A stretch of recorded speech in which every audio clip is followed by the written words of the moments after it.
capítulo 1 de Corintios, capítulo 3.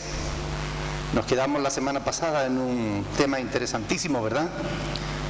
Relacionado con el tema de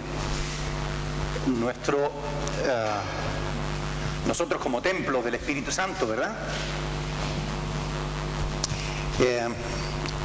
Así que hoy vamos a seguir donde lo dejamos. Vamos a leer los versículos, capítulo 3 de 1 de Corintios, versículos, vamos a leerlo desde el 18 hasta el 23. 1 de Corintios, capítulo 3, versículo 18 al 23. ¿Lo tienen? Dice la palabra del Señor: nadie se engañe a sí mismo. Si alguno entre vosotros se cree sabio en este siglo, hágase ignorante para que llegue a ser sabio. Porque la sabiduría de este mundo es insensatez para con Dios. Pues escrito está: Él prende a los sabios en la astucia de ellos.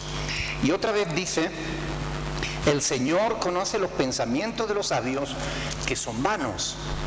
Así que ninguno se gloríe en los hombres, porque todo es vuestro. Sea Pablo, sea Apolos, sea Cefas, sea el mundo, sea la vida, sea la muerte, sea lo presente, sea lo porvenir, todo es vuestro. Y vosotros de Cristo, y Cristo de Dios. Amén. Bueno, aleluya. Así que aquí el apóstol Pablo vuelve una vez más al tema con el que inició la epístola, el tema de la sabiduría. ¿Ven? Entonces él está diciendo, ni en la iglesia de Dios, ni en el ministerio hay lugar para la jactancia. Ni en la iglesia, ni en el ministerio podemos vanagloriarnos, porque no es nuestra obra. ¿Es la obra de quién? De Dios. Por tanto, el Evangelio no está basado, esto lo hemos venido repitiendo una y otra vez, en la sabiduría de los hombres. El Evangelio es sabiduría de Dios. No está basada en la sabiduría de los filósofos, sino, que ustedes saben que a los filósofos les gustaba recibir honra, ¿verdad? Les gustaba recibir gloria de los hombres, pero en el Evangelio no puede ser así. Dios quiere, y yo creo que se merece toda la gloria Él. Amén. El Señor es el único que merece la gloria y la honra. Así que Pablo comienza en el versículo 18 diciendo: nadie se engañe a sí mismo. Y es interesante que él deja el plural para empezar a hablar en singular. Nadie, como diciendo ninguno, se engañe a sí mismo. Si alguno de vosotros, dice ahí, se cree sabio, ¿por qué hace esto? ¿Por qué deja el plural y comienza a hablar en singular? A ver, piensen. Pablo le estaba escribiendo a todos los corintios, pero ahora parece como que se centra más bien en alguien, ¿no? Si ya dijo en el versículo 17: si alguno destruyera el templo de Dios, Dios le destruirá a él.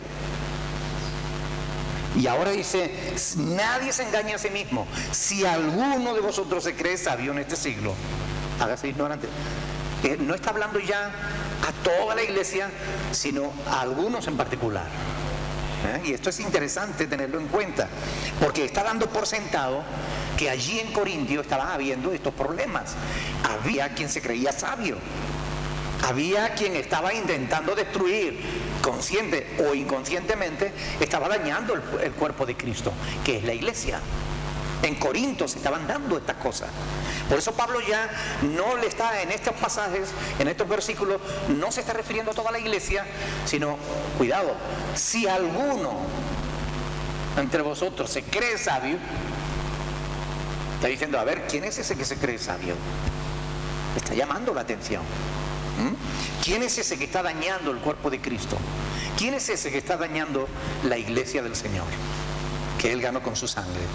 Por tanto, cuando alguien se cree superior a los demás, Cuando alguien se cree más sabio que todos los demás, daña al cuerpo de Cristo, destruye, no edifica. De ahí la necesidad de que nos mantengamos en humildad.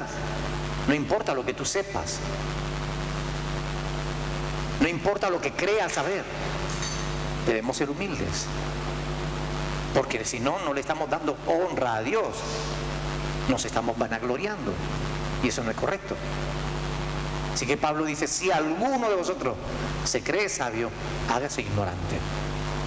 Por tanto, él está volviendo otra vez al tema del principio R para que dejar claro que en la iglesia del Señor, ni entre los siervos de Dios, hay motivo para vanagloria. Ni entre la iglesia, ni entre los siervos. No hay motivo para vanagloriarse. No hay motivo para creerse superior. No hay motivo para actuar de manera que estemos dañando a la obra de Dios. ¿Ok?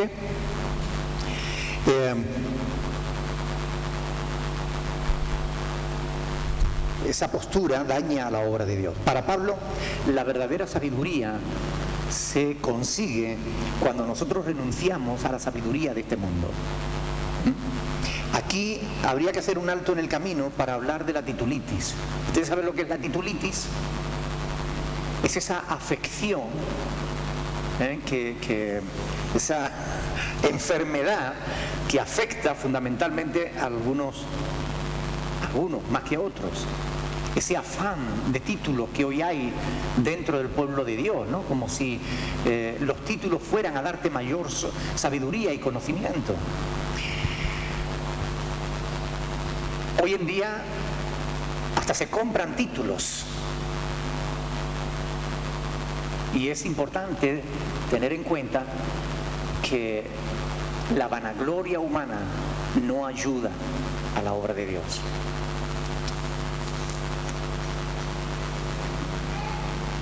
Curiosamente, hay quien compra títulos incluso de facultades que son totalmente contrarias a su propia postura teológica. Pero hombre, que lo nombren a uno doctor honoris causa o maestro en no sé qué o doctor en no sé cuánto. Sinceramente, ¿qué títulos tenía el apóstol Pedro?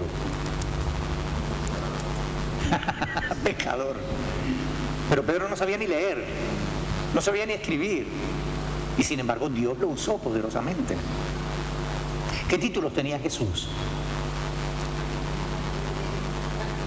Él era carpintero, pero no tenía ningún máster en teología, ni en Antiguo Testamento, ni nada de eso. Sin embargo, con 12 años ya estaba dándole clase a los maestros de Israel. ¿Han leído Lucas capítulo 2? Cuando los padres lo llevaron a Jerusalén en la fiesta, ¿verdad? Y iban de regreso y en un momento determinado, ¿dónde está el niño? El niño no estaba. Llevaba 2 días que no lo veían. Ustedes pueden pensar que es padre más despistado, pero no. Oiga, es que es una fiesta muy importante y en esa fiesta todo el pueblo iba juntos y los niños iban jugando para arriba, para abajo y tal, y era normal que los niños estuvieran por ahí desperdigados. Pero iban todos juntos a la fiesta. Pero claro, viniendo de regreso, fue cuando se percataron de que no, ¿dónde está el niño? Busquemos al niño, y el niño no aparecía por ningún lado. Y buscando, se volvieron camino atrás hasta volver otra vez a llegar a Jerusalén y se lo encontraron en el templo y allí discutía con los maestros de su tiempo. Pero Jesús no alcanzó ningún título. Pero había alguien que tuviera mayor sabiduría que él. Nadie, ¿verdad? Interesante, ¿no? Pero hoy en día parece que esa enfermedad del ego que afecta a tanta gente, pastores que pierden gran parte del tiempo que deberían dedicar a la iglesia, lo pierden en conseguir másters y conseguir, que yo no estoy contra el estudio, ustedes saben lo importante que para mí es el estudio. Yo creo que hay que estudiar, hay que ser entendido, pero no hay que perder el tiempo. No hay que estudiar para tener títulos colgados en la pared. Hay que estudiar para estar preparados para presentar defensa de la fe que hay en nosotros. Son dos cosas diferentes. No me refiero a no estudiar. Yo soy de los que ustedes saben que yo insisto mucho en la necesidad de estar bien preparados. Pero una cosa es estar preparado en el conocimiento de la palabra y otro es estar preparado en los conocimientos humanos, en los conocimientos de los hombres, que se enredan a veces en discusiones absurdas. Hay manuales de seminarios que pierden un curso hablando de verdaderas tonterías. Y sin embargo, las cosas que verdaderamente son importantes, no las estudian. Entonces, es importante que nadie se crea superior a nadie, ni siquiera porque tenga títulos, o porque no los tenga. No hay que creerse superiores. ¿Qué es lo que se necesita estudiar si queremos ser conocedores de la palabra de Dios? ¿Qué es lo que tenemos que estudiar? Historia de la Iglesia. Es necesario estudiarla. Hay que estudiar, lógicamente, la palabra de Dios. Y hay que estudiar historia de la Iglesia.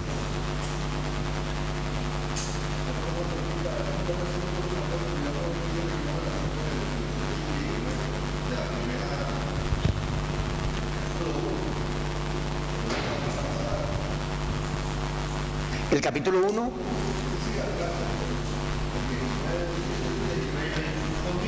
es lo mismo. Él está volviendo otra vez a enfatizar que en la Iglesia nadie debe creerse superior a los demás.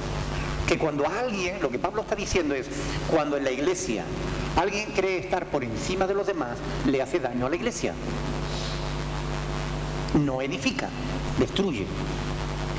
Es lo que él está diciendo aquí. Y en el contexto vamos a ver cómo él está precisamente abundando justamente en algo. Esto forma parte de la metodología judía. Los judíos cuando enseñan así.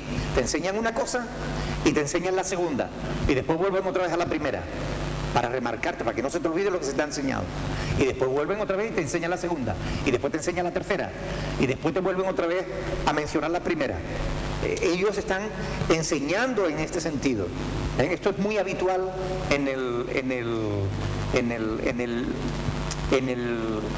ya lo diré, en la tradición judía.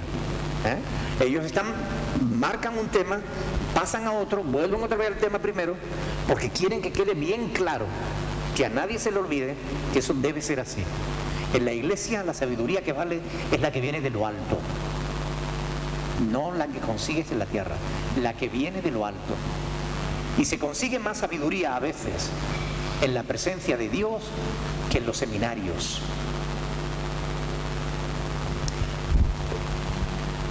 Y yo no estoy contra los seminarios, yo creo que el siervo de Dios debe prepararse. Pero ¿saben cuál es el mejor seminario? La Iglesia. ¿Saben por qué existen los seminarios? Porque los pastores no cumplen con su obligación de preparar a nuevos pastores. Por eso existen seminarios. Pero si los pastores cumplieran con su obligación, ellos prepararían a nuevos pastores. No tendrían que ir a ningún seminario. Pero el problema es que los pastores no cumplimos con nuestra obligación. Por eso se hacen seminarios. Y resulta que hoy un pastor envía a alguien al seminario y cuando viene vuelve 7 veces más incrédulo que cuando fue. Porque te viene poniendo en duda la palabra de Dios, te viene poniendo en duda las fuentes bíblicas, te viene poniendo en duda un montón de doctrinas fundamentales de la fe cristiana. Y eso es increíble que esté pasando. Pero el liberalismo teológico se ha infiltrado dentro de los seminarios evangélicos.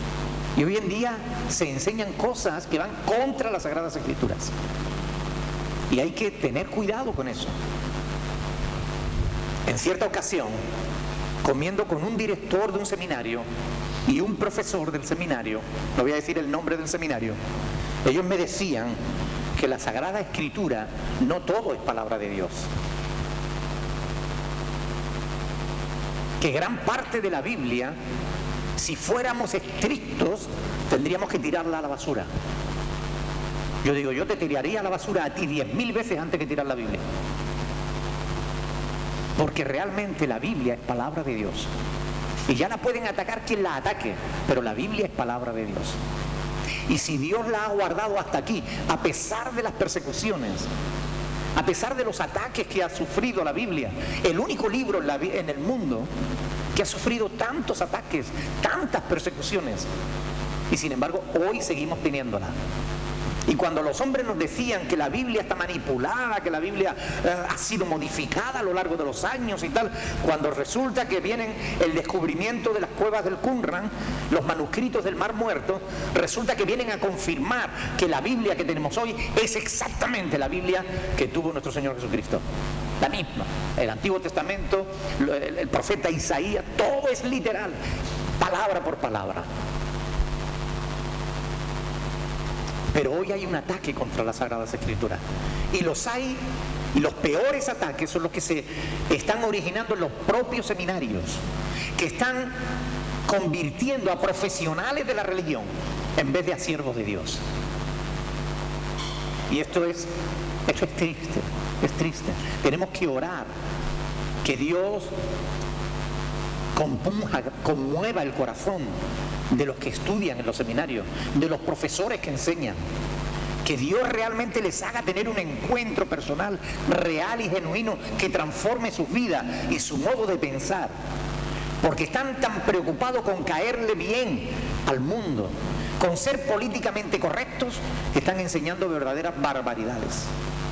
Tenemos que orar por los seminarios que hay en España, por los seminarios que hay en todo el mundo, para que Dios ponga a hombres que de verdad sean hombres de fe, que enseñen la verdad, hombres o mujeres, que enseñen la verdad, que enseñen la palabra de Dios. Hoy se estudian muchas doctrinas, que si el Calvino, que si Lutero, que si este, que si el otro. Oiga, ¿por qué no estudiamos a Jesús, a Pablo, a Pedro? ¿Por qué no estudiamos a Isaías? ¿Por qué no estudiamos la Biblia? Que dedican más tiempo a estudiar otras cosas que a estudiar la propia palabra de Dios. Por eso digo que hoy algunos se creen sabios. Es que tú no has estudiado. Que yo no he estudiado. Yo llevo 30 años estudiando la Sagrada Escritura todos los días. Todos los días. Me va a decir que yo no he estudiado. ¿Por qué? Porque no tengo un título como el tuyo. Ni lo quiero. Para acabar creyendo que la Biblia no es palabra de Dios, prefiero no tener título. Al menos no de ese tipo. La palabra de Dios es el fundamento de nuestra fe. Si permitimos que nos lo roben, ¿qué nos queda? ¿Cómo podremos saber cuál es la verdad? ¿A qué nos agarraremos? Pero nosotros sabemos que esto es palabra de Dios. Y el Espíritu de Dios nos da testimonio a nuestro espíritu de que así es. Y todo el que se toma en serio el estudio de las Sagradas Escrituras acaba creyendo firmemente que la palabra de Dios, o sea que la Biblia es palabra de Dios. Tenemos que orar, porque realmente los ataques que hoy en día está recibiendo la Biblia, los peores ataques los está recibiendo desde dentro de las filas de la propia iglesia, que debería defender las Sagradas Escrituras. Los mismos que deberían enseñarla. Nosotros que tantos años hemos criticado a la Iglesia Católica por tener las Escrituras y enseñar mentiras, resulta que ahora los evangélicos están haciendo exactamente lo mismo. Teniendo las Escrituras están enseñando mentiras, porque están prefiriendo creer a los hombres que creer a Dios. Hay que orar. Señor, líbranos de falsos maestros, porque Jesús dijo que iban a venir. Señor, líbranos de falsos profetas, porque el apóstol Pablo dijo que iban a aparecer. Señor, líbranos de falsos pastores, porque el apóstol Pedro dijo que iban a verlos. Que el Señor nos libre al pueblo de Dios de estos fraudulentos siervos que están tratando de robarle la fe al pueblo de Dios. Amén. Versículo 19. Porque la sabiduría de este mundo es insensatez para con Dios. Pues escrito está, Él prende, Él le da caza a los sabios en la astucia de ellos. Como si fueran fieras, ¿verdad? Astutas. Pero la sabiduría y la destreza de Dios es superior a cualquier sabiduría humana. Por eso cuando nosotros nos mantenemos en una discusión teológica Yo continuamente estoy discutiendo con gente de la Biblia, pero cuando yo me mantengo en las Sagradas Escrituras y no me muevo de ahí, todos los argumentos que aportan y que vienen y que dicen y que se van quedando en nada. Al final acaban atacándote a nivel personal porque no tienen argumentos para rebatir la palabra de Dios. Y esto es lo importante, conocer las Escrituras. Y al final Dios te da sabiduría para aprender a los sabios en la propia astucia de ellos. Dios lo hace. Ahora, ¿de dónde toma Pablo esta frase? Porque esto es un pasaje del Antiguo Testamento. ¿De dónde lo toma? Del libro de Job, capítulo 5, versículo 13. Vamos a verlo. Job, capítulo 5, antes de los Salmos, el libro de Job, capítulo 5, versículo 13, dice, hablando del Señor, dice que prende a los sabios en la astucia de ellos y frustra los designios de los perversos. O sea que no se van a salir con la suya. Por mucho que el diablo quiera destruir las Sagradas Escrituras, por mucho que utilice a falsos pastores y falsos maestros, no se van a salir con la suya, porque Dios va a frustrar los designios de ellos. O como dice el apóstol Pablo, Él prende a los sabios en la astucia de ellos. Y otra vez dice el versículo 20, el Señor conoce los pensamientos de los sabios, que son vanos. Aquí está citando al Salmo 94, 11. Confirmando aún más esa idea, que los planes de los hombres que van contra la palabra de Dios no van a prosperar. Por eso, porque Jesús dijo, el cielo y la tierra pasarán, pero mis palabras no pasarán. ¿Ustedes creen que hay alguien que pueda tener más poder que Cristo? Él dijo, toda potestad me es dada en el cielo y en la tierra. Él tiene todo el poder en el cielo y en la tierra. Si Él dice que el cielo y la tierra pasarán, pero sus palabras permanecerán, es que van a permanecer. Porque no hay nadie que pueda contradecirlo a Él. No hay nadie que pueda hacer mentira. No hay nadie que pueda evitar que Él proteja su palabra. Y Cristo la defiende. Amén. Por eso levanta hombres y mujeres que aman su palabra, que se preocupan de estudiar, que dedican tiempo y esfuerzo para prepararse. Y esto es importante. Si tú quieres prepararte en esta iglesia, tienes la oportunidad de prepararte. Tenemos un discipulado a través del cual tú puedes conocer los fundamentos de la fe cristiana. Y después tenemos la posibilidad de seguir aprendiendo doctrinas básicas, fundamentales. Y si quieres seguir estudiando, vas a tener la oportunidad de seguir estudiando, preparándote en el conocimiento de la palabra de Dios. Pero hace falta esfuerzo, hace falta dedicación. Porque muchos, a lo largo de estos tiempos, se han querido comprometer y después no han sido capaces de mantenerse firmes. Pero si te mantienes firmes, tú vas a seguir aprendiendo. Y eso te va a preparar para que tú puedas defender la fe cristiana desde una forma conforme a la voluntad de Dios. Y esto es importante. Versículo 21. Así que ninguno se gloríe en los hombres, porque todo es vuestro.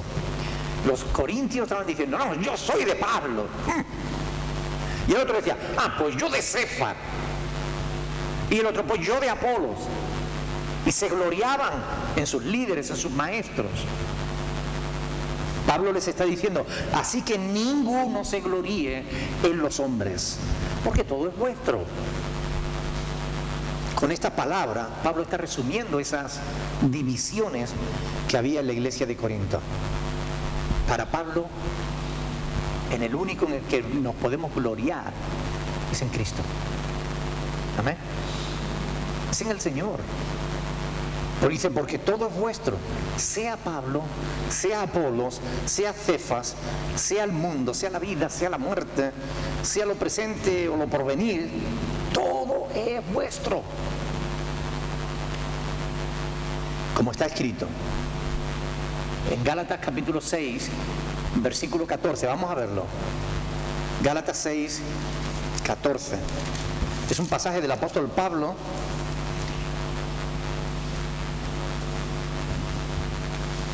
Vamos a leer este versículo y después les voy a hacer una pregunta.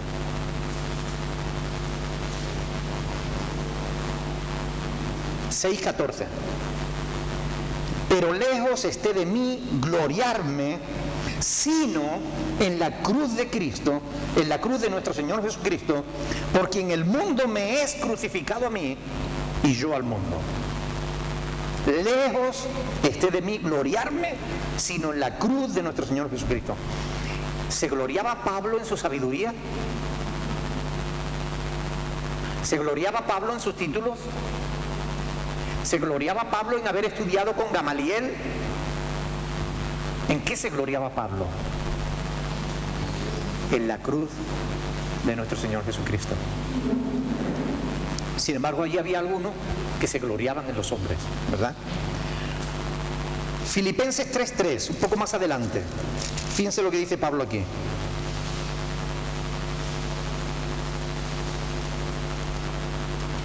Porque nosotros somos la circuncisión, los que en espíritu servimos a Dios y nos gloriamos ¿en qué?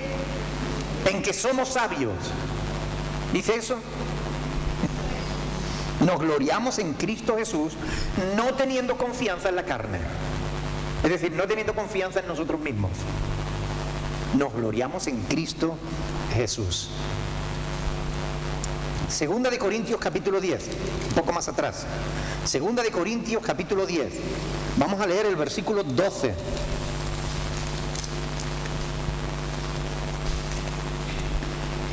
Porque no nos atrevemos a contarnos ni a compararnos con algunos que se alaban a sí mismos. Pero ellos, midiéndose a sí mismos, por sí mismos, y comparándose consigo mismos, no son juiciosos. Amén. ¿Ustedes entienden la frase esta del apóstol Pablo? Dice, porque no nos atrevemos a contarnos ni a compararnos con algunos que se alaban a sí mismos. Pablo dice, yo no quiero ser como esos que se alaban a sí mismos. Porque ellos, midiéndose a sí mismos por sí mismos, es decir, no se comparan con nadie. Es como el que está barriendo y está pensando, hay que ver lo bien que yo barro. No hay quien barra mejor que yo. Sí, si los demás me vieran lo bien que lo estoy haciendo, se está midiendo consigo mismo. No se mide con otro. Tiene un alto concepto de sí, ¿verdad? Y el apóstol Pablo escribe en otro lugar, ninguno tenga más alto concepto de sí que el que deba tener, sino que piense de sí mismo con cordura. Amén. Pero a veces el corazón humano es egoísta, es ególatra, ¿verdad? Estamos haciendo algo, estamos diciendo para que nos vean. Uf, ¿cuánto me costando? Para que los demás digan, uf, hay que ver qué bien que está trabajando, ¿no? Y hacemos las cosas y queremos que todo el mundo nos vea, ¿no? No somos sensatos al hacer eso. Pablo dice, no queremos, no nos atrevemos a contarnos entre esos, ni a compararnos con esos. Pablo no quería realmente ser como los que se alaban a sí mismos. Como dirá más adelante, 1 Corintios, capítulo 8, fíjense, en esta misma epístola, 1 Corintios, capítulo 8, del 2 al 3, fíjense lo que dice Pablo, con qué sencillez, con qué claridad lo dice. Si alguno se imagina que sabe algo, aún no sabe nada como debe saberlo. Amén. Pero si alguno ama a Dios, es conocido por Él. Si alguno se imagina que sabe algo, aún no sabe nada como debe saberlo. Impresionante, ¿no? Mientras que los corintios creían pertenecer a los líderes, Pablo aquí lo que les está diciendo es: no, ustedes no le pertenecen a Pablo o a Apolos o a Cefas, no. Ellos les pertenecen a ustedes. Ustedes no le pertenecen a los pastores o a los predicadores. Los predicadores, los pastores les pertenecen a ustedes. Es lo que dice Pablo aquí en 1 Corintios capítulo 3. Por eso dice versículo 21: así que ninguno se gloríe en los hombres, porque todo es vuestro.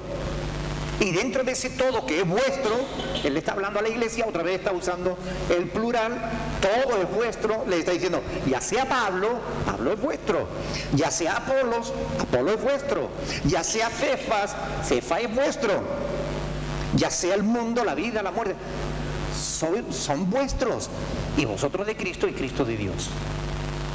O sea, el concepto de Pablo de la relación de los siervos con la iglesia no es que la iglesia le pertenezca a los siervos, sino que los siervos le pertenecen a la iglesia. ¿Entiende? ¿Entiendes la diferencia o no? Pues hay algunas caras por ahí así raras. ¿Lo están entendiendo o no?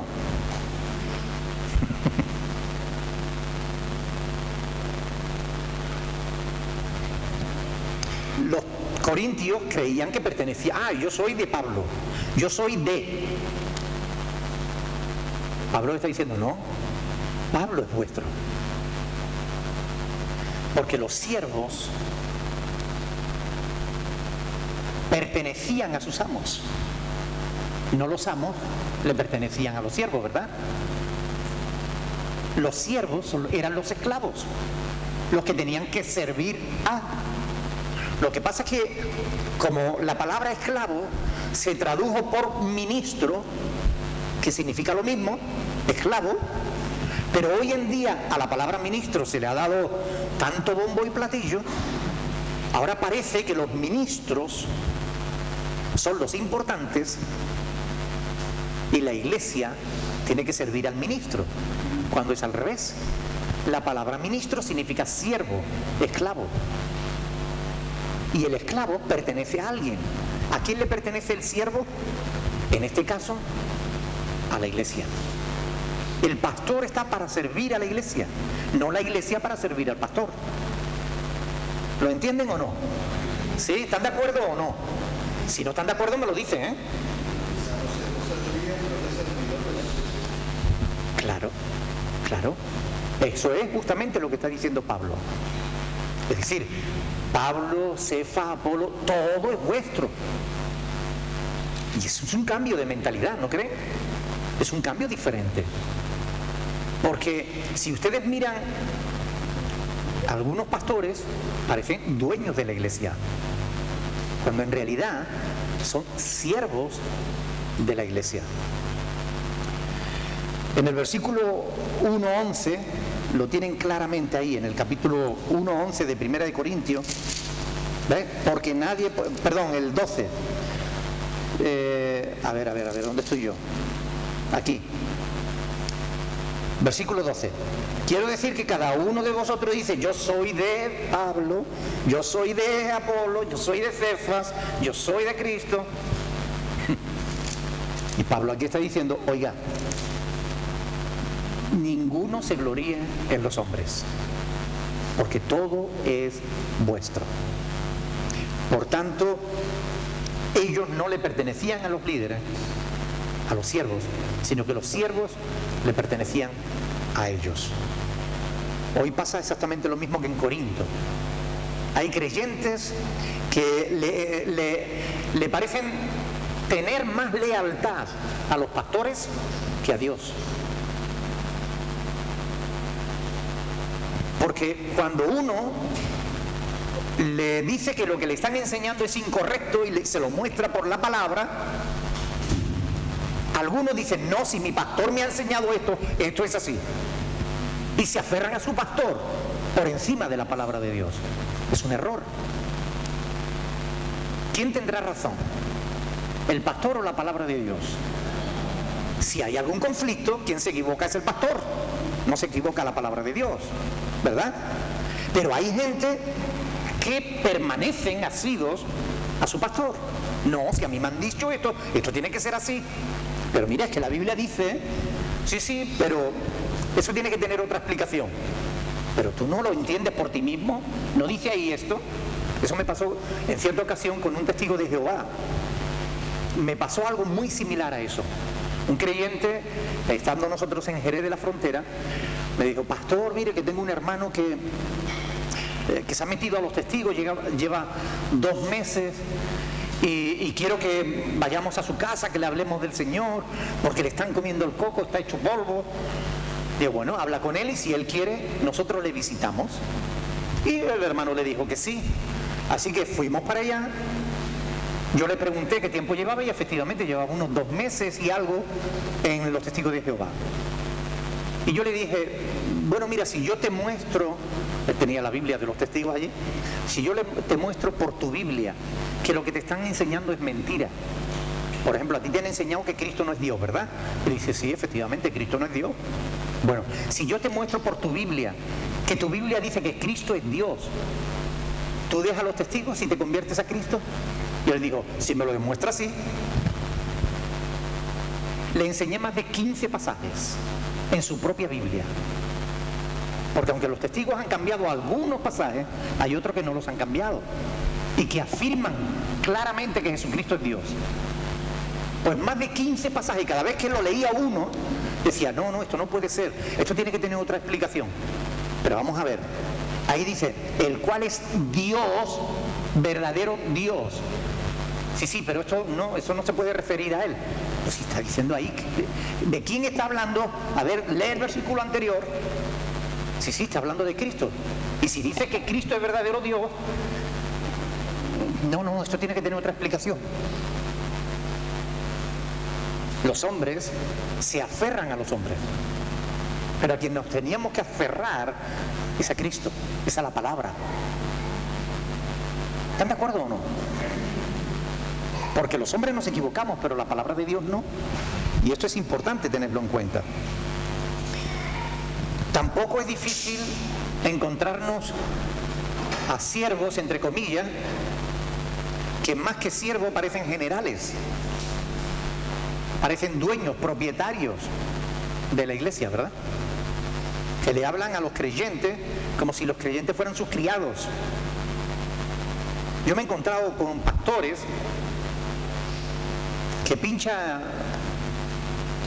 camino a la iglesia y coge el teléfono y llama a un creyente para que venga a cambiarle la rueda, porque no se puede manchar las manos. Para eso están los creyentes.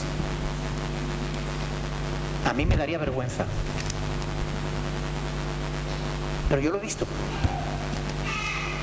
Fulano, mira, quiero que venga, que estoy en tal sitio, que se me ha pinchado la rueda, voy para una reunión, así que no te tarde.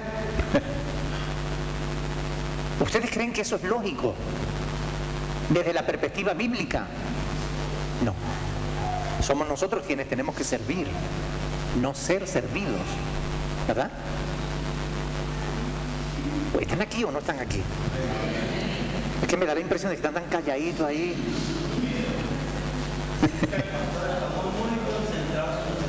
¿Sí?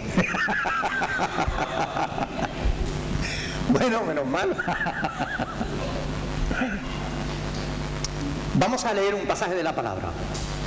Mateo capítulo 20.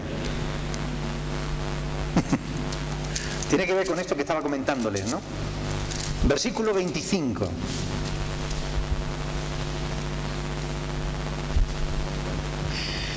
Entonces, Mateo 20, 25. Entonces Jesús, llamándolos, dijo, está hablando de los discípulos, de los apóstoles, los llamó y les dijo, sabéis que los gobernantes de las naciones se enseñorean de ellas, y los que son grandes ejercen sobre ellas potestad. Mas así es como tenéis vosotros que hacer. ¿Dice eso? No. Mas entre vosotros no será así. sino que el que quiera hacerse grande entre vosotros será ¿qué? Vuestro servidor. Y el que quiera ser el primero entre vosotros será vuestro siervo. ¿Y qué ejemplo nos pone? Dice, como el Hijo del Hombre, Cristo, no vino para ser servido, sino para servir y para dar su vida en rescate por muchos, como el Hijo del Hombre. El ejemplo que tenemos para seguir es el de Cristo, no el de Benijín, que viaja en un jet privado, no en el de Cas Luna, que tiene su propio no sé qué. No, mire, vamos a seguir el ejemplo de Cristo. ¿Ok? Es lo que la palabra nos enseña. Los siervos no están para enseñorearse de la iglesia, están para servir a la iglesia. ¿Ustedes entienden la diferencia o no? ¿Verdad? Hay quienes no la entienden. Versículo 23, 1 Corintios, dice, y vosotros de Cristo. Todo es vuestro, y vosotros de Cristo, y Cristo de Dios. Miren, vosotros, la iglesia, ¿a quién le pertenece? Al pastor Nicolás, al pastor Andrés, al pastor... ¿A quién pertenece la iglesia? A Cristo, porque solo Él la ganó con su sangre. Amén. La iglesia, hablar de mi iglesia, yo procuro nunca decir eso. Si ustedes se percatan, yo digo mi congregación, es decir, la congregación que Dios ha puesto a mi cuidado, pero no es mi iglesia, es la iglesia de Cristo. Por eso cuando alguien alguna vez me dice, pastor, yo quiero ir a otra congregación y tal, con toda libertad. Si te vas a otra iglesia, con toda libertad. Siempre que te vayas a la iglesia de Cristo. Si te vas al mundo me preocupa, pero que no quieras estar aquí, que quieras estar en otra iglesia, no me preocupa nada. Nada. Porque la diversidad nos complementa. A uno les gusta más como enseña aquel, a otro les gusta más la decoración del local, a otro les gustan más las luces o lo que sea, no importa. Siempre que sea la iglesia del Señor, donde se predique la verdad y se enseñe la verdad y tú te comprometas a vivirla, me da igual, porque la iglesia no es mía, tú no me perteneces a mí, tú no eres mi propiedad. Cristo pagó por ti. Y no con oro o con plata, pagó con su propia sangre para que tú fueras suyo. Cuando los hombres dicen, no es la iglesia de... no, tú no te puedes ir de aquí porque esta es tu iglesia, aquí tú has nacido y aquí tú tienes que estar. Cuando los hombres hacen eso, es porque están diciendo, si se va este alma, estoy perdiendo un alma. Pero ¿quién eres tú para posesionarte de las almas? Para adueñarte de la gente. Las personas no nos pertenecen a los pastores, le pertenecen a Cristo. ¿Están de acuerdo?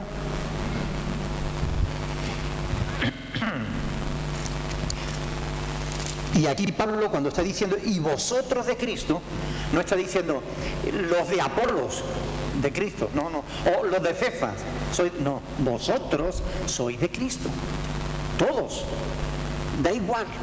Todos en la iglesia le pertenecemos a Él. No una parte le pertenece a Cristo y la otra parte no. Oiga, no. Todos le pertenecemos a Cristo. Capítulo 4. Vamos a leer los primeros 5 versículos. Así pues, téngannos los hombres por servidores de Cristo y administradores de los misterios de Dios. Ahora bien, se requiere de los administradores que cada uno sea hallado fiel. Y Pablo dice, yo en muy poco tengo el ser juzgado por vosotros o por tribunal humano, ni aún yo me juzgo a mí mismo. Porque porque aunque de nada tengo mala conciencia, no por eso soy justificado, pero el que me juzga es el Señor. Así que no juzguéis nada antes de tiempo, hasta que venga el Señor, el cual aclarará también lo oculto de las tinieblas y manifestará las intenciones de los corazones, y entonces cada uno recibirá su alabanza de Dios. Amén. Téngannos los hombres por servidores de Cristo. Aquí Pablo sigue enfocando su discurso sobre el verdadero papel de los siervos de Dios. Pablo está empeñado en enseñarle a los corintios cómo deben ver a los pastores, cómo deben ver a los siervos de Dios. Miren, no les vean como vuestro dueño, no les vean como alguien especial. Los pastores no somos nada especiales, somos gente como tú y como cualquier otro. Somos seres humanos igual. No hay nada especial en nosotros. ¿Saben la única diferencia que hay entre un pastor y un creyente normal? ¿Sabe cuál es la única diferencia? Que el pastor fue llamado por Dios al ministerio, pero no más. Tú también has sido llamado por Dios a otro ministerio. Ser testigo de Cristo allá afuera. Ser sal y luz para los que están en tinieblas. Pero tú tienes un ministerio y yo tengo otro, pero somos iguales. No hay nada de especial en nosotros. No somos gentes que hayamos sido tocados con una varita mágica y nos hayan cambiado y transformado en seres celestiales. Oiga, no. Si yo no me ducho, apesto. ¿Usted me entiende lo que les quiero decir? Igual que cualquiera. Somos seres humanos normales y corrientes. Cristo es el único que es especial. El único que merece una atención especial. El único que de verdad puede ganarse nuestra alabanza, nuestra gloria, porque Él la merece. Los hombres no. No importa lo que hagamos. Porque lo que hacemos, si alguna cosa buena hacemos, no la hacemos nosotros, sino Dios en nosotros. Si es mala, la hacemos nosotros. Pero si es buena, la hace Dios en nosotros. Amén. Ahora, Él está aquí empeñado en eso.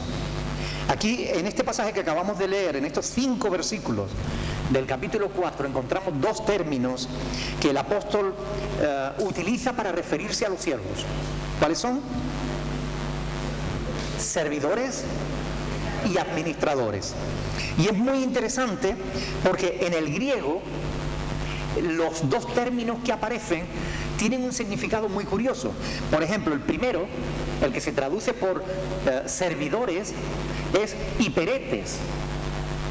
El hiperetes era el esclavo que estaba condenado.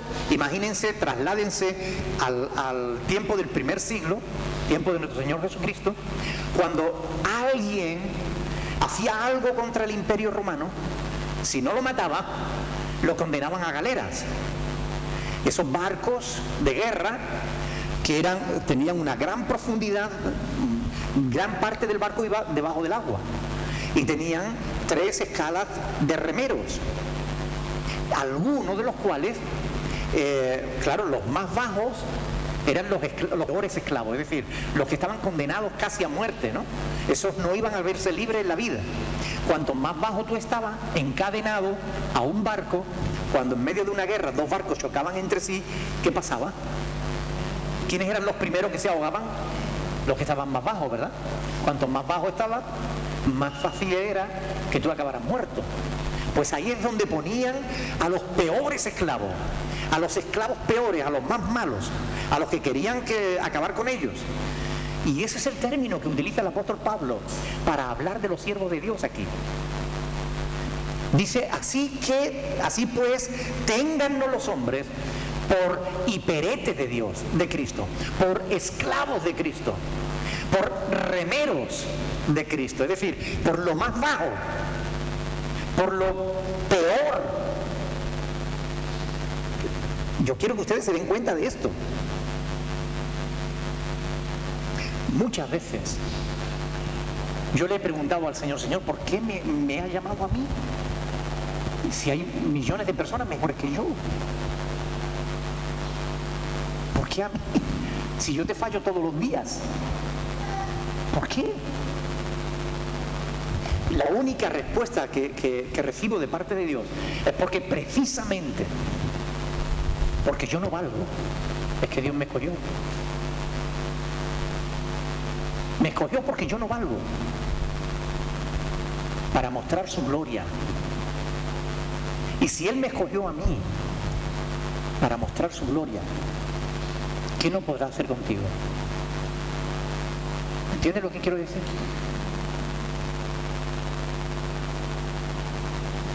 Dios no llama a los perfectos. De hecho, Jesús lo dijo, ¿verdad? Yo no he venido a buscar a sanos, sino a los enfermos. No he venido a buscar a santos, sino a pecadores.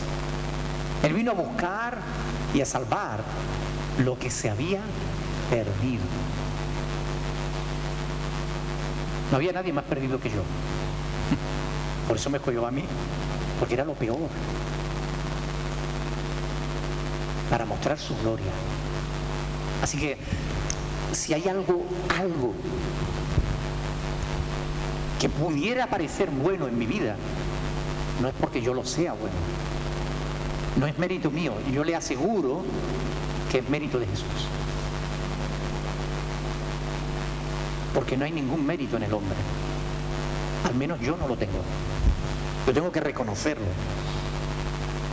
Pablo, cuando habla de los pecadores, dice, de los cuales yo soy el primero. Bueno, ya como no está Pablo, primero ahora soy yo. ¿Entienden lo que les quiero decir? Los pastores no somos mejores que los demás. No somos más sabios que los demás. No somos gente más santa que los demás. Somos gente como tú y como el otro. Solo que Dios, en su misericordia y en su gracia, nos llama y Él nos capacita y Él hace la obra en nuestras vidas. Y esto es importante que lo entendamos, para que no idolatremos a los hombres, porque hay iglesias donde se idolatra al pastor y eso es blasfemia contra Dios. Eso es pecado, y la paga del pecado es muerte. Que nadie idolatre a este pastor, porque este pastor no merece ser ni siquiera mirado. Amén. Servidores y peretes. Dice, y administradores. La palabra que aparece en el original griego es oikónomos, que es como, traducido al castellano actual, sería mayordomo. Es decir, ese esclavo que era de la confianza de su señor y al que su señor le encargaba la administración del hogar. Era un esclavo, pero era un esclavo de confianza. Y es lo que Pablo está diciendo que era él, el apóstol. Téngannos los hombres, los apóstoles eran hombres que habían sido llamados por Dios para ministrar los misterios del Evangelio. Y lo hicieron bien, porque ellos revelaron los misterios de la palabra para que nosotros hoy los tengamos aquí escritos y los podamos leer y entender y la luz sea hecha en nuestra mente y en nuestro corazón. Oikónomos, mayordomos, administradores. Pero aún los mayordomos.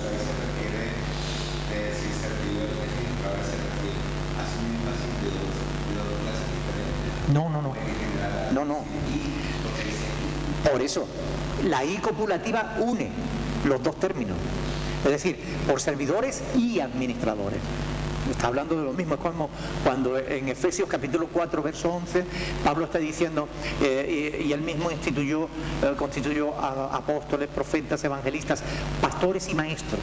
Es decir, el pastor y el maestro es una misma cosa, porque están unidas. El pastor tiene que ser, ya lo dice él en 1 de Timoteo capítulo 3, apto para enseñar, por tanto tiene que ser maestro.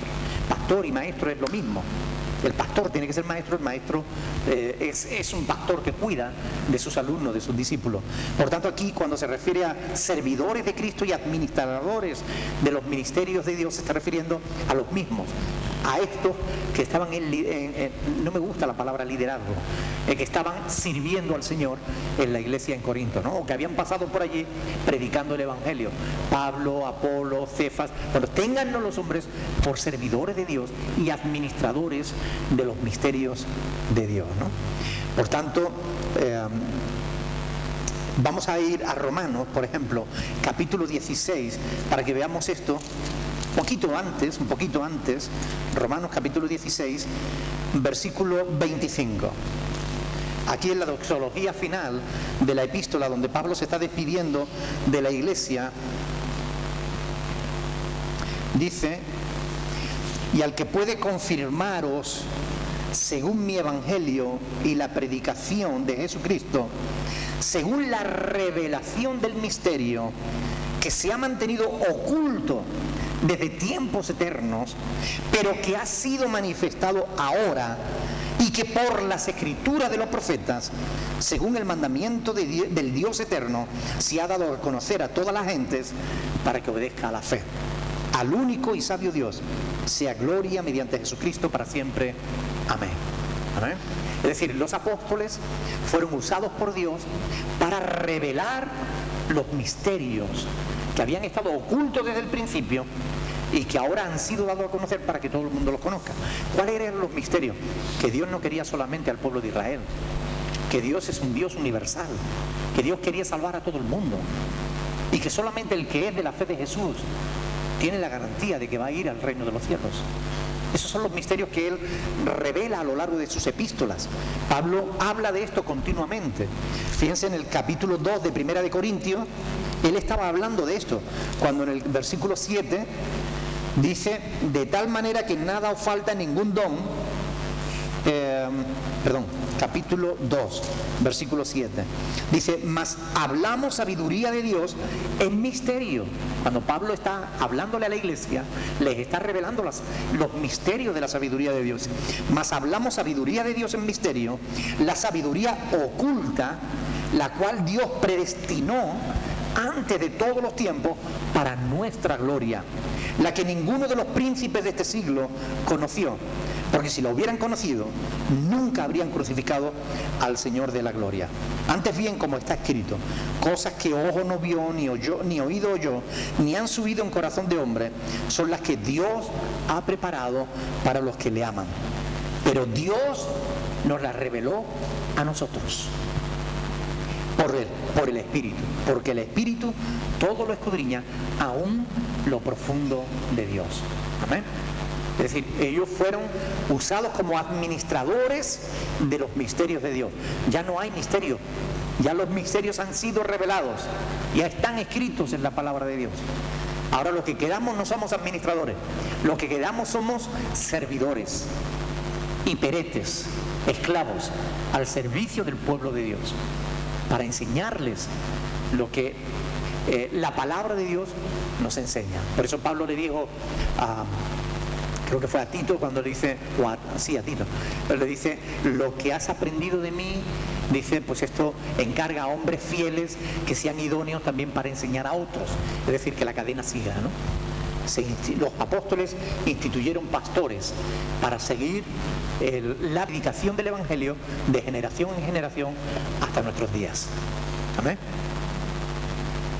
Los misterios. Otra cuestión que debemos tener presente es que como administradores de estos misterios,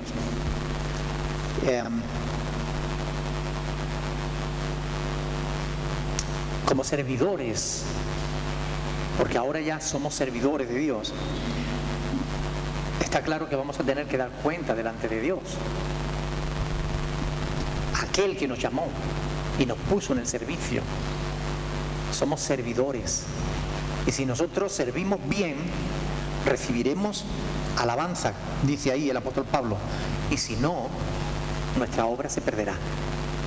Pero nuestra obra va a ser, como ya lo vimos anteriormente en el capítulo 3, va a ser probada por el fuego. Y esto es importante,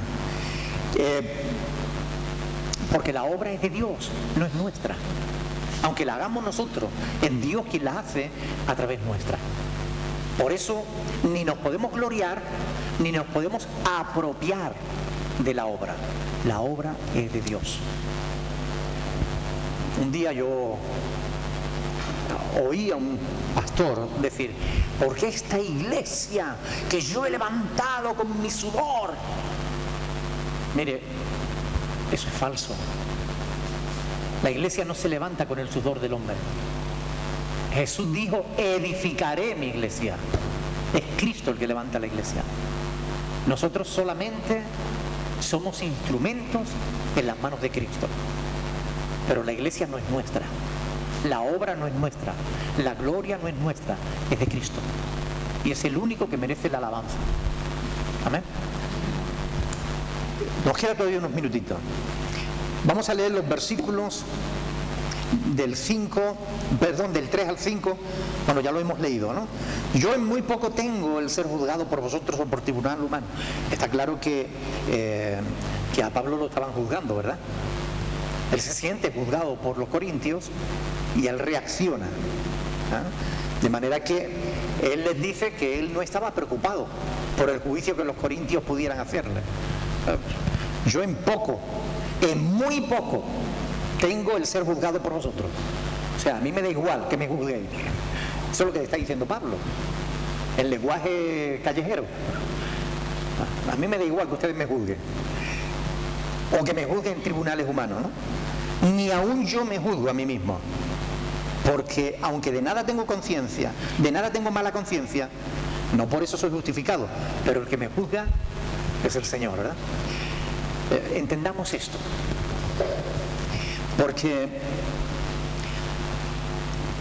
se trata de la certeza, de la seguridad que tenía el apóstol Pablo de estar haciendo lo que Dios quería que hiciera. Cuando uno está claro que está haciendo lo correcto, mire, ha habido momentos,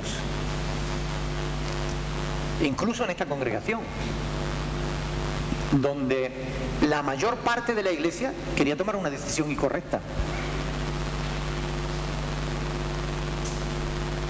Y yo me planteé que si quieren tomarla, tómenla, pero búsquense otro pastor. Es decir, cuando uno tiene las cosas claras de cómo son, de cómo tienen que ser, uno no puede dar su brazo a torcer en las cosas que tienen que ver con la espiritualidad de la iglesia. Oiga, no. Y eso no es enseñorearse de la iglesia. Cuidado, es por el bien de la iglesia. Que uno no permite que la iglesia tome una mala decisión que le puede apartar de Dios. Son dos cosas diferentes.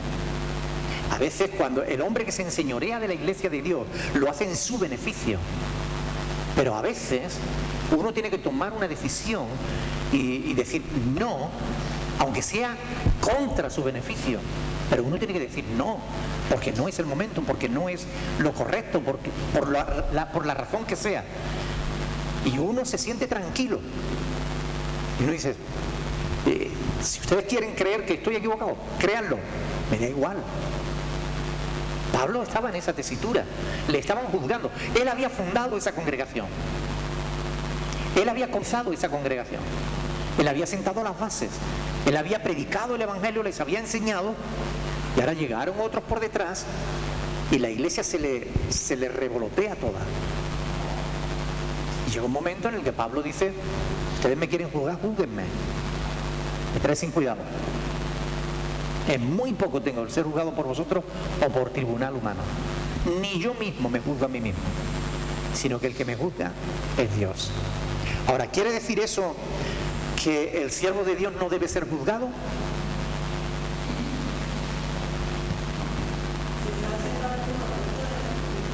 Claro que debe ser juzgado. Claro que sí.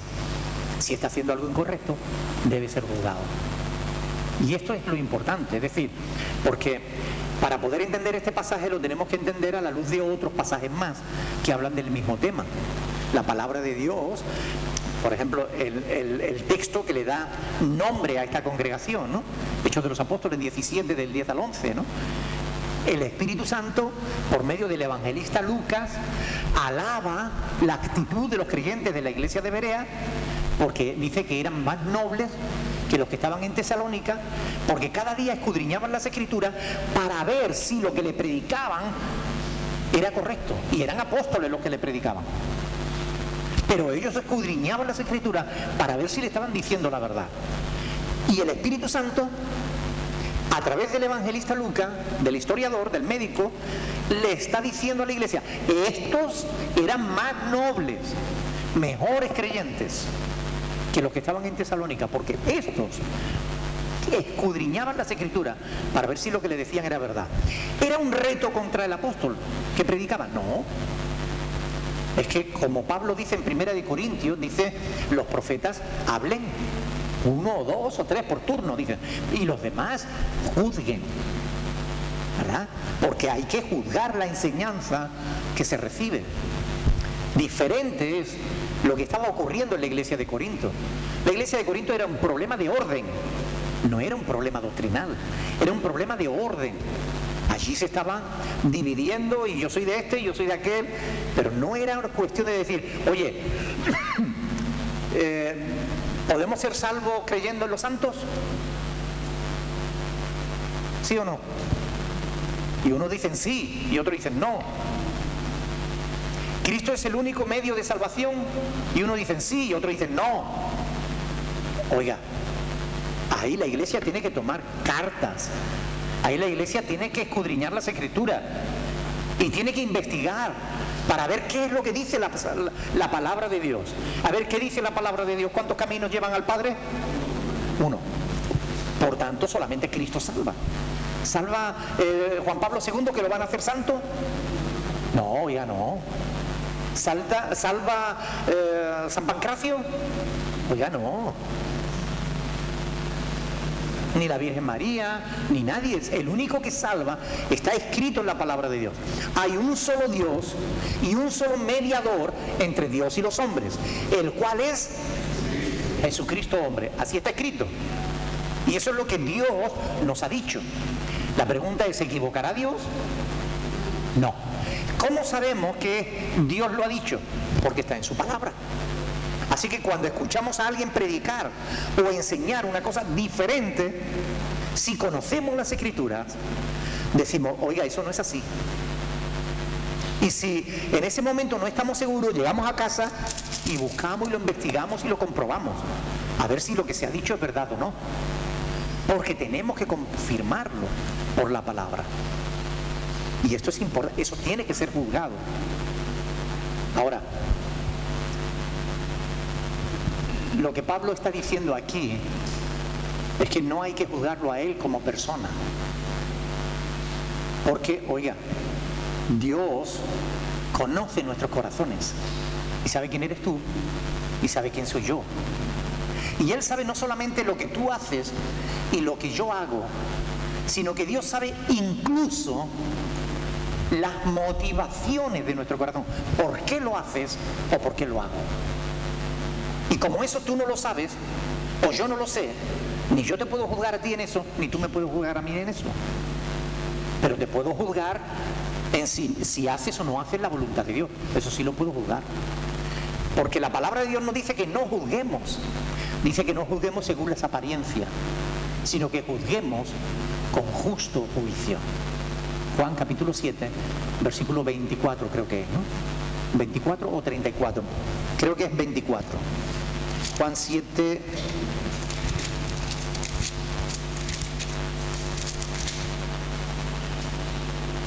...24... No juzguéis según las apariencias, sino juzgad con justo juicio. Es decir, la prohibición es juzgar según las apariencias. Pero hacer un justo juicio, claro que lo podemos hacer. De hecho, más adelante vamos a ver en esta misma epístola cómo el apóstol Pablo va a juzgar a un miembro de la congregación de Corinto. Y lo va a juzgar conforme a lo que estaba establecido en la palabra de Dios. Y esto es importante. Pero antes de eso, ¿tienen alguna pregunta?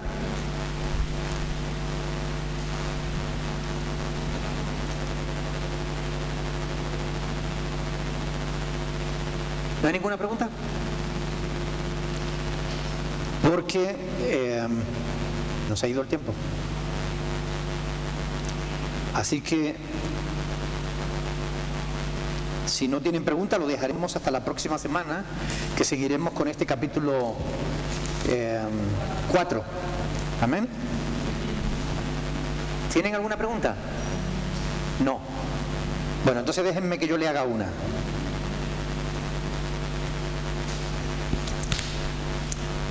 Ustedes están a mi servicio, ¿no?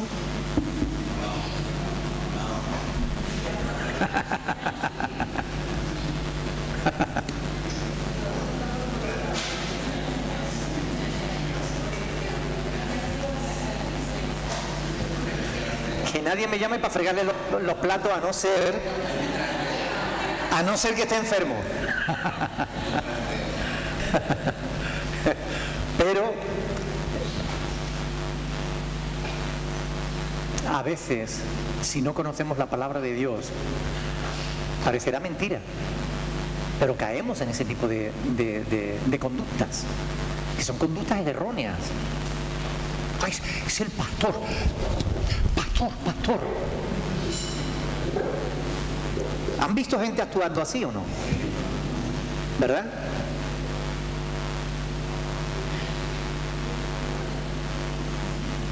Lo mejor para el pastor, a mí me da una vergüenza que de eso. Increíble. Sí. Pero recuerden, el pastor es uno más en la congregación. Eso no significa, ojo,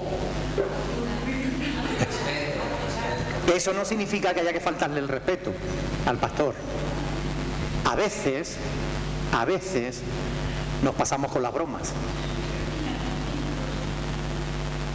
A veces faltamos al respeto. Y eso no está bien.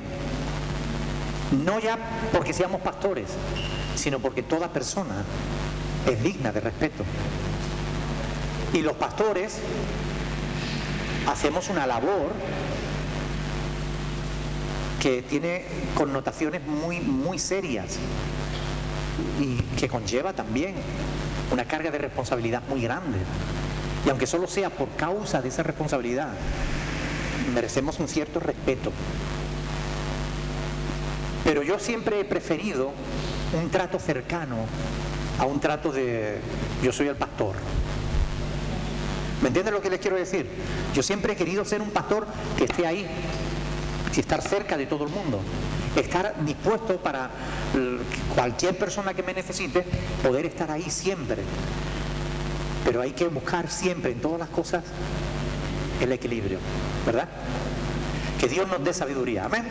Vamos a ponernos de pie y vamos a darle gracias al Señor por su palabra que nos enseña todas estas cosas, amén. Vamos a darle gracias al Señor por su palabra, que es la que nos enseña y la que nos da la justa medida de todas las cosas. Alguien, por favor, que quiera orar en esta noche.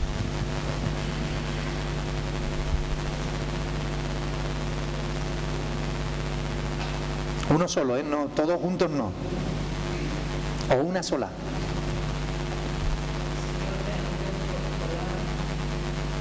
Gracias,